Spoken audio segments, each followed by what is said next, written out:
Hello, and welcome to the fourth episode of Greek Speaks. I am no longer dying. My voice is fine. Yay.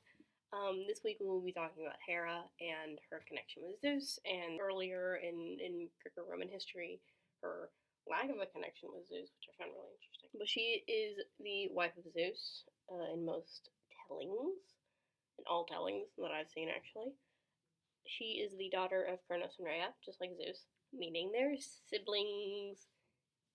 Get used to it. There's a lot of incest. It's one of those things you have to get used to with mythology, unfortunately. She has Hebe, Ares, and Eclea with Zeus officially. They are respectively, Hebe is the goddess of youth and marries Hercules.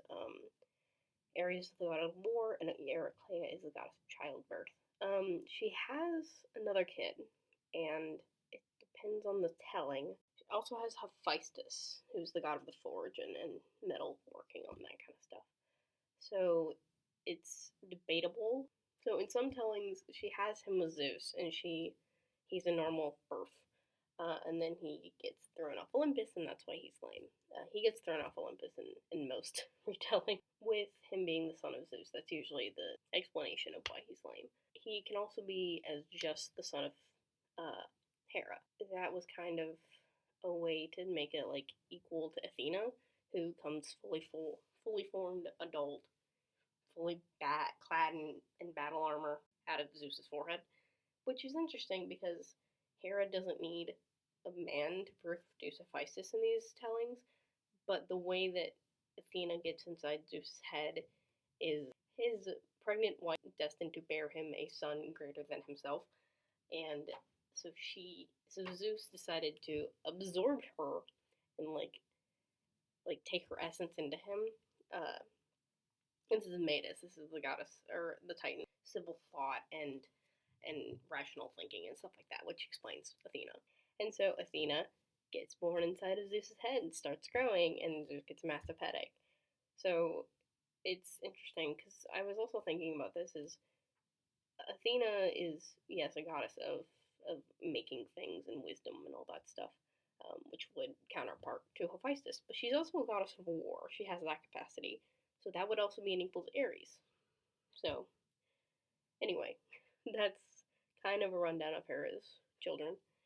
She also has this thing called Typhon, which I had never heard of at all until this class. It sounds like he kind of is like Typhonus that Zeus fought. I don't know a ton about. That is one of the children of Hera, according to my textbook. But again, in the 10 years I've been studying mythology, I'd never heard of him. So I'm sure a quick Google will find you anything. She, in the Iliad, doesn't really have a ton of agency. Well, I shouldn't say that. She doesn't have a ton of plot relevance. That's a better way to put it. She is one of the goddesses who is after the Apple of Discord, which is what started the Trojan War. Long story short, a goddess didn't get invited to a wedding. She was the goddess of strife, which was someone you don't want at your wedding. So she gets jealous and she throws an apple, a golden apple with the words "for the fairest" written on it. And Hera, Athena, and Aphrodite all are like, oh, it's for me. Zeus doesn't want to make this choice because he doesn't want to piss off three really powerful goddesses. So they choose this Trojan prince named Paris, and they all bribe him with something. So Athena says, oh, I'll give you military strategy, you'll never lose a battle. Hera says, oh, I'll make you a great king, and da-da-da-da-da, and I'll give you half of the Mediterranean to rule. And Aphrodite says, oh, I'll give you the hand of the most beautiful woman in the world. Paris, being a teenage boy, goes with that one, because obviously. That's kind of Hera's introduction into the Iliad, or the Trojan War in general. And she is very staunchly on the side of the Greeks, her and Athena, because of that reason. I'm like, yeah, that checks out. If you have a military god and a kingdom god, yeah, you're gonna lose, mate. That's part of the reason I think Paris is an idiot, because he's a prince, he has government agency, and yet he thinks, oh, I need a pretty girl. I guess men never change.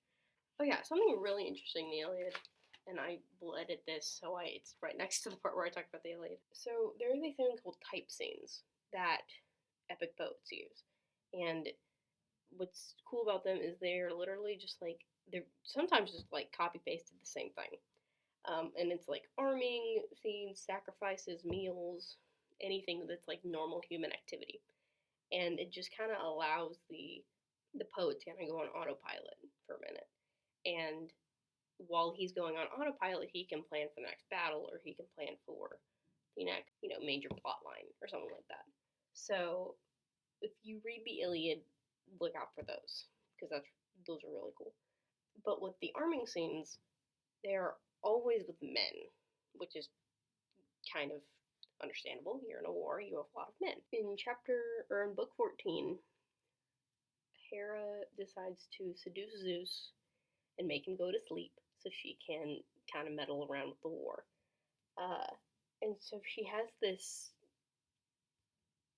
decent chunk of the chapter just dedicated to, and then she put on perfume, and then she wore a pretty dress, and then she did her makeup, and then she braided her hair with gold and stuff like that. And it's really interesting because that's her arming scene.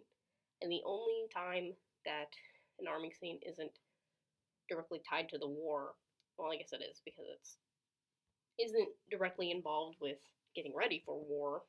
It's with a woman, and it's with literally one of the most powerful goddesses in the Greek pantheon. So that was really cool, just because it was like, it's not like a feminist thing. It was really interesting to be like, that's her arming scene, that's her getting ready for battle, because she and Zeus hate each other, which I don't blame her for. He's objectively a terrible husband, which was expected of husbands at the time to go around and like sleep with whoever they want. But still, dude. She also has a divine epithet of Telina. I think that's how you say that. Talia. And that's just like the idea of like of the final form of a woman. So like Artemis has you from like birth to like 15, and then Hera has you from like 15 to death because that's when you get married. And so Talia is literally just like a version of the Greek word for like finished. She is definitely one of those goddesses that like forward, obviously, because she's a bride and she's a part of that realm.